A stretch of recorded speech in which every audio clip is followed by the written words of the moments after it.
A man comes across a chubby creature and decides to pick it up with his bare hands.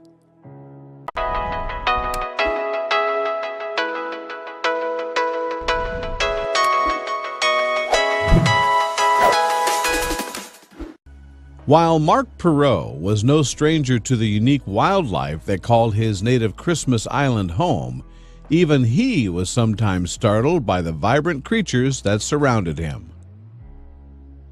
Situated in the Indian Ocean, Christmas Island is actually a very small piece of land.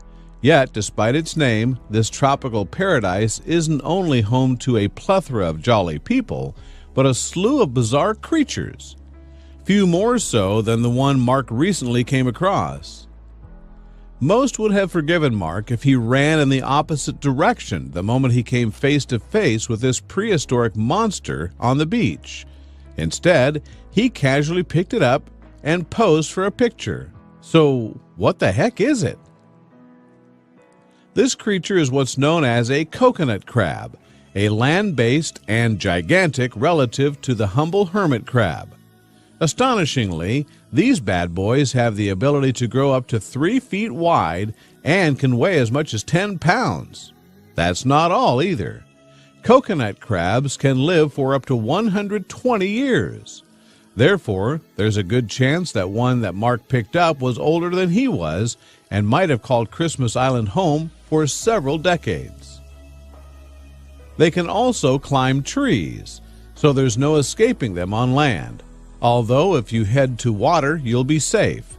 Unlike most other crabs, they cannot swim and would actually drown. Coconut crabs, like insects, use their antennae and strong senses of smell to find potential food. To obtain such incredibly powerful sensory capabilities, they have to commit almost all their brain power to achieving it. As Mark would tell you, coconut crabs are actually gentle giants and not much of a concern to their neighbors on Christmas Island. Nonetheless, their claws are strong enough to lift as much as 62 pounds. With such strength comes the ability to do other things too. For instance, when a coconut crab wants to eat a coconut, a preference that gave them their name, they use those powerful claws to crack them open. They use their claws to pull away the outer fibers, ecologist Michelle Drew explained. This can sometimes take many days, and it often involves a number of crabs. Then they use their longest walking leg to puncture a hole through the eyes of the coconut, and then they can use their claws to pry open the shell further. Coconut crabs are also the largest terrestrial arthropod in the world. Just like other crabs, when they grow and get older, they shed their exoskeletons. For the coconut crab, this is a yearly activity.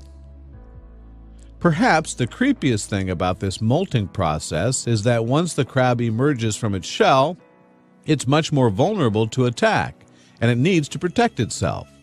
In order to hasten the process of growing a new protective armor, it will consume its previous exoskeleton.